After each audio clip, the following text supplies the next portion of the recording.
ये एक बहुत ही ऐतिहासिक यात्रा है क्योंकि पहली बार तालिबान का विदेश मंत्री भारत की यात्रा कर रहा है।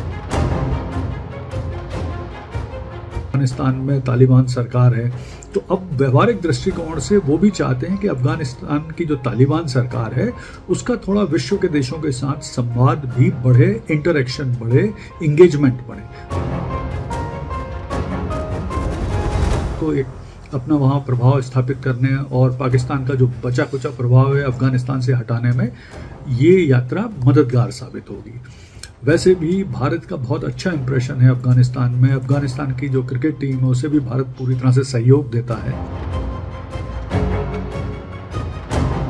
नमस्कार दोस्तों, आज बात करेंगे एक इम्पॉर्टेंट डेवलपमेंट पर, और वो डेवलपमेंट ये है कि आपको पता ही है कि अफगानिस्तान के विदेश मंत्री अमीर खान मुत्तकी इन दिनों भारत की यात्रा पर हैं। 9 अक्टूबर से 16 अक्टूबर के बीच में उनकी ये भारत यात्रा होने वाली है। हाल में ही यूएनओ ने उनके ऊपर से यात्रा प्रतिबंध हटाया है और उसके बाद उन्होंने भारत की यात्रा की। ये एक बहुत ही ऐतिहासिक यात्रा है क्योंकि पहली बार तालिबान का विदेश मंत्री भारत की यात्रा कर रहा है। तो पूरे इस उनके दौरे का विश्लेषण करते हैं और समझने की कोशिश करते हैं इससे भारत को, अफगानिस्तान को क्या फ़ायदा होगा, विश्व समुदाय को क्या मैसेज जाएगा और वास्तविक रूप से किसको क्या बेनिफिट होने वाला है। तो देखिए, अमीर खान मुत्तकी की ये जो भारत यात्रा है, इससे पूर्व ऑलरेडी वो दुबई में भारत के विदेश मंत्रालय के प्रतिनिधियों से मिल चुके हैं। और सबसे बड़ी चीज़ है कि जब ऑपरेशन सिंदूर किया था भारत ने, उस समय पाकिस्तान ने एक झूठी खबर फैलाई थी कि भारत की मिसाइल और ड्रोन अफगानिस्तान में भी हमला कर रहे हैं, जिस बात को डिनाई किया था मुत्तकी ने। और उन्होंने मना किया था कि पाकिस्तान ये झूठ बोल रहा है, अफगानिस्तान में किसी भी तरह की भारत की कोई भी मिसाइल या ड्रोन अटैक नहीं हुआ है। तो वहाँ से संबंध थोड़े से बेहतर होना शुरू हुए हैं। तो अब ये जो भारत यात्रा हो रही है, इसका एक और भी कारण है। यूएनओ और जो अन्य संगठन हैं, अब वो ये देख रहे हैं कि 2021 से ऑलरेडी अफगानिस्तान में तालिबान सरकार है, तो अब व्यवहारिक दृष्टिकोण से वो भी चाहते हैं कि अफगानिस्तान की जो तालिबान सरकार है उसका थोड़ा विश्व के देशों के साथ संवाद भी बढ़े, इंटरेक्शन बढ़े, इंगेजमेंट बढ़े। तो उसी कड़ी में मुझे लगता है कि ये जो मुत्तकी की भारत यात्रा है, इसे देखा जाना चाहिए। अब भारत सरकार की और अफगानिस्तान को लेकर स्थिति क्या है, तो भारत सरकार ने अभी तक तालिबान सरकार को ऑफिशियली मान्यता नहीं दी है, लेकिन सीमित कूटनीतिक संपर्क हैं।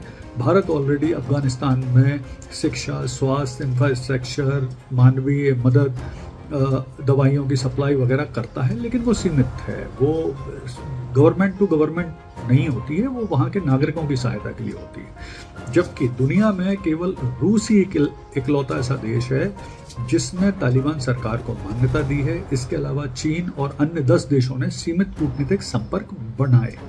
तो ये स्थिति है फिलहाल। अब अगर हम देखें तो जो मुत्तकी की भारत यात्रा है, इससे क्या बेनिफिट हो सकता है भारत को, तो देखिए, जैसा आपको पता है कि इन दोनों तालिबान की जो सरकार है उसके पाकिस्तान के साथ संबंध खराब हैं। तो ये नेचुरल है कि भारत को एक अपना वहाँ प्रभाव स्थापित करने और पाकिस्तान का जो बचा कुचा प्रभाव है अफगानिस्तान से हटाने में ये यात्रा मददगार साबित होगी। वैसे भी भारत का बहुत अच्छा इंप्रेशन है अफगानिस्तान में। अफगानिस्तान की जो क्रिकेट टीम है उसे भी भारत पूरी तरह से सहयोग देता है। तो ये एक फ़ायदेमंद चीज़ है। फिर भारत को क्या फ़ायदा हो सकता है, तो देखिए, भारत की जो नीति रही है सेंट्रल एशिया में व्यापारिक संबंध बढ़ाने की, उसमें अफगानिस्तान एक इम्पॉर्टेंट जंक्शन पॉइंट है। दूसरा, क्षेत्रीय प्रभाव बढ़ेगा भारत का अफगानिस्तान में। फिर क्षेत्रीय संतुलन स्थापित करने में भी मददगार साबित होगा। इस क्षेत्र की जो अफगानिस्तान की स्थिरता है वो भी सुनिश्चित कर पाएगा भारत।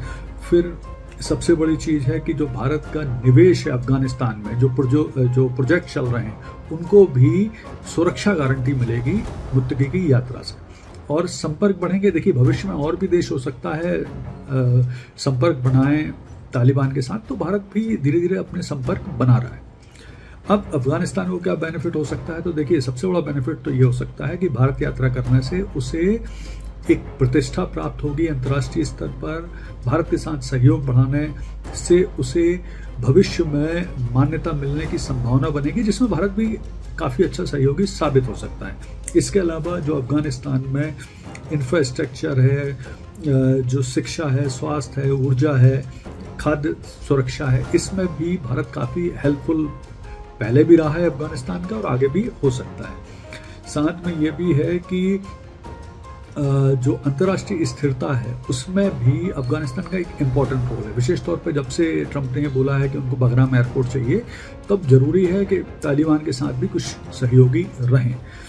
तो कुल मिला के अगर हम बात करें तो स्थिति जिस तरह से बन रही है इसमें दोनों देशों को फायदा हो सकता है। हालांकि खतरा ये है कि अगर भारत को बहुत अफगानिस्तान के साथ, तालिबान सरकार के साथ सहयोग बढ़ाते समय इस बात का बहुत ज़्यादा ध्यान रखना होगा कि अंतर्राष्ट्रीय समुदाय कहीं ये ना सोचे कि भारत तालिबान को मान्यता दे रहा है, उसकी नीतियों को मान्यता दे रहा है, विशेष तौर पर महिला संबंधित नीतियों को मान्यता दे रहा है, उसके जो मानवाधिकार हनन के मामले हैं उसका अनदेखा कर रहा है।